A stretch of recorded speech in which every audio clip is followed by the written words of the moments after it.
Saatlerde 15:30 efirde zaman. Bugun Qrimishg'alning 845 kuni ketmekte. Bu saatga olgan haberlerden sizlerni men Shavkat Amatulayev tanish etmege hazırım. Selamun aleykum. Bugun Avropa Birligi Rossiyaga qarshi sanksiyalarni da yarım yılga devam ettirecek. Bu haqda Avropa Komissiya yo'lboshchisi Jean-Claude Juncker bildirdi. Onun sözlerine göre sanksiyalar devam ettirilmesini bugun Lüksemburgda to'plashgan diplomatlar qabul etecek. Evvel ko'rsatilgan sanksiyalar iyul ayında kuchini joyacaklar. Belliki Rossiyaga sanksiyalar Ukrainaga qarshi olgan agressiyasi uchun ko'rsatilgan edi.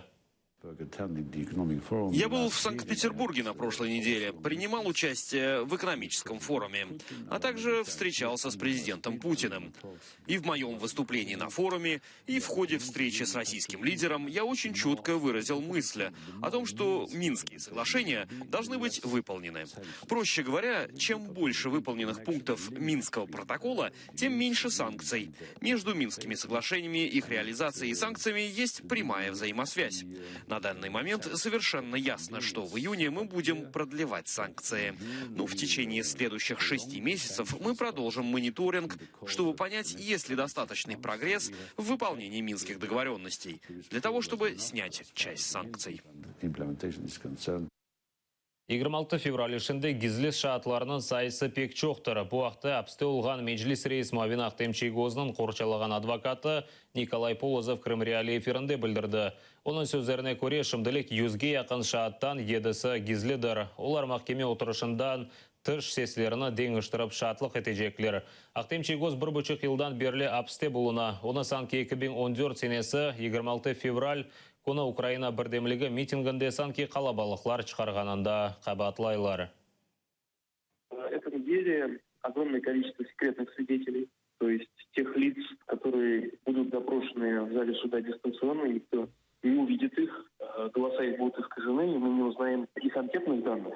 7 человек – это беспрецедентное количество секретных свидетелей. В деле Савченко, например, было 3 секретных свидетеля. Есть сомнения, потому что некоторые секретные свидетели выдают себя за членов Меджлиса, которые присутствовали на совещании 25 февраля. Вопрос доверия их словам очень большой.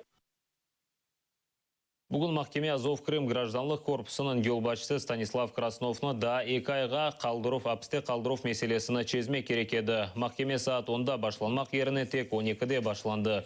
Адвокатларының бірі келмеді санкиона кеч хабер бергенлері. Келгені есе прокурорны іштен четлештірмеге талап етті. Қады есе там малюматны угренмек үшін отырышны ярын саат 10-ға кечірді. Краснов Девлет Хайнлегове теракт тешкіл еткенінде қабатлана. Оскільки у нас презумпція невинуватості, але потрібно Службі безпеці України підтвердити ті моменти, коли вони фійканули, що Стас Краснов є державним зрадником. Тому це вже захист честі мундіра, це є незаконним. Було встановлено, що повідомлення про підозру, яку інкримінується за 111, 258 статтям, не пред'являлось Стасу Краснову, тому є незаконним. На даний час досудове слідство ми не можемо закінчити в зв'язку з тим, що очікуються експертизи, які були назначені слідчим. Це фоноскопічна, портретна та ґрунтознавча експертизи. Ми очікуємо надходження від експертів висновків, після чого ми вже зможемо оголосити про закінчення досудового слідства і вже готувати справу до направлення до суду, обвинувального акту. У нас змагальний процес, ми в найкоротші строки передамо обвинувальний акт до суду і вже в суді покажемо свої докази, сторона захисту покаже свої докази, і суд вже прийде до висновку. Чи в нас достатньо доказів для того, щоб обвинувачити Краснова в інкримінованих йому статтях, чи ні. Це вже буде вирішуватись безпосередньо в судовому засіданні. Қырым хастаханелерінде бұйық невбетлеріні көстерілген қызмет ейлешкенінен аңлаталар. Бұл ақта ишғал олынған Қырымның сағылық сақлав назирлігінде білдірелер. Назир Муавин айтқанына көре Тибет ярдымы бедава олғаны себебінден тәдәвеленмеге істегенлерінің сайысы баяға артқан. Белеке базы хастаханелерге сакенлер тан атмаздан евел невбетке тұрмаға мечбурлар. Чүнки талонсыз екімлер қабыл етмей. Если раньше для оснащения поликлиники требовалось стул, кушетка и молоточек и эндоскоп, то сейчас это уже и УЗИ, это и рентгены, это и КТ, и МРТ, и узкие специалисты, и различные лор-комбайны. И это большой комплекс мероприятий, который проводится.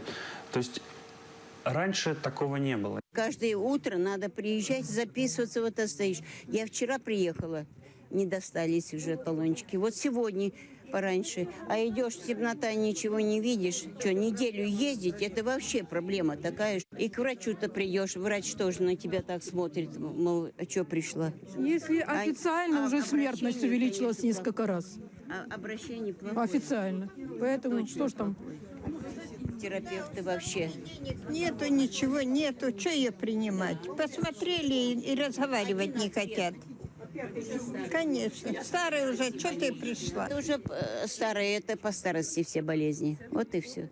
Я говорю, как по старости? Если я 30 лет тому назад почку удалила, я еще живу. Я говорю, ну живу, и она меня не очень беспокоит. Так что мне теперь делать? Значит, не надо не проверять, ничего не надо делать. Так правильно? По старости. Я говорю, тогда мне легче на 5-й километр пешком дойти, если бы я знала. Я бы дошла пешком туда, знала, что я туда пришла, осталась я там, и все. Я бы так и сделала. Я не то, что пешком, бегом бы, наверное, добежала туда, чтобы вот это вот нервы не мотать под старость лет. Қырымға Америка Қошма Штатларынан нефақачылар делегациясы келді. Изғалжілер назаретінде олған Первый Крымский телеканалы берген мәліметқа көре, иетке тақмінен 20 инсан кіре. Нефақачылар изғал олынған Қырымны өз көзінен көріп, там мәліметні өгренмеге істегенлері. Санки Америка Қошма Штатларының матбуат васталары оларға ялан мәліметні тарқата екенлері. Американские средства массовой информации ситуацию в Крыму освещают неправдиво. Это ужасно, поэтому так важно нам, пенсионерам, приехать сюда, посмотреть, что здесь происходит, и, вернувшись назад, рассказывать всем об увиденном и давать интервью американским телеканалам. Ақер елларының тамирленуі ойленде башланмады. Ерлі жғалжы әкеметі июнның башында ишлер бірқач күнден башланacak деп ваде берген еді. Ләкин еллар евелсі олғаны кебі дешетлі алда қалмақта чұқыр үстінде чұқырдыр.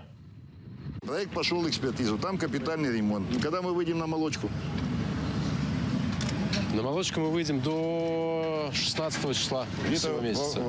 Значит, во второй половине июня месяца мы выходим на капитальный ремонт. Это ужас, когда здесь будут дороги. Когда уже ее доделают, эту дорогу? Владимиру Владимировичу! Я сам автомобилист и сам мотоциклист. У меня мотоцикл и машина. Дорог нет в Севастополе вообще. То есть что-то подобие дорог. Значит, очень хотелось бы, чтобы они были, на самом деле. Потому что город Севастополь, он всегда был красивый город, всегда был хороший город. Эти ямы, вот кошмарные ямы, действительно, автомобилисты устали просто ремонтировать свои машины. У меня машина, я из-за этих дорог купил себе джип. Потому что ездить на легковом автомобиле очень дорого по этим дорогам. Европеада 2016 ярышында Қырым-татар жима футбол тақымы өз группасында 3-ші басамақта болуна. Бірінші ойында Юнанистан түрклеріні еңділер. Түневінесе Романия мажарларына ютқыздылар. Бүгін Адалет футболжылары екі кере бірі-бірі артындан Европеада чемпион унванына наил олған Италиялы Ладинс тақымы иле көрішежеклері. Қырым-татар футбол тақымы ил кере бойле халқара ярышта иштирак етті.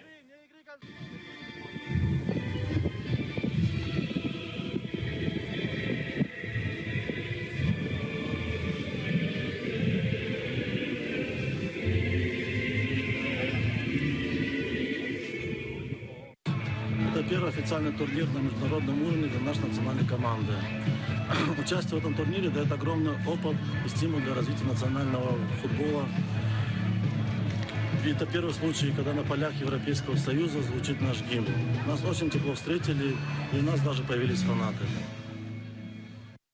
Демірджилер аненеви көйдешлер құрышывыны кечірділер. Анда ярамаданын чешіт көшілерінден демірджеде доғанлар ве оларының евлятлары топлашты. Келгенлеріні еглендіріджі программанен қаршыладылар. Демірджиле Бие Ильясова көй ақында язған өз китабыны тақдим етті. Сұрғынліктен евел көйде 200-ден зияде Құранта яшайды. Епсі қырым-татарлар еді. Ләкин сұрғынліктен авдет олынған сон демірджилерінің чоқысы өз туған көйіне қайтып оламады. И слезы, и радость.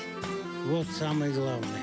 И чтобы не забывать. Вот, мы зачем приезжаем? Чтобы не забывать вот то, что мы пережили. Я постоянно дома рассказываю, если собирается молодежь, не знающая, что такое это депортация, я им рассказываю все это.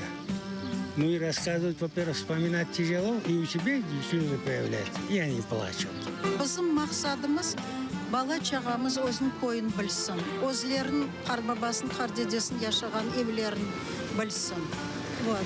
Çok sağ olsunlar. Темірчілер келелер. Легенды.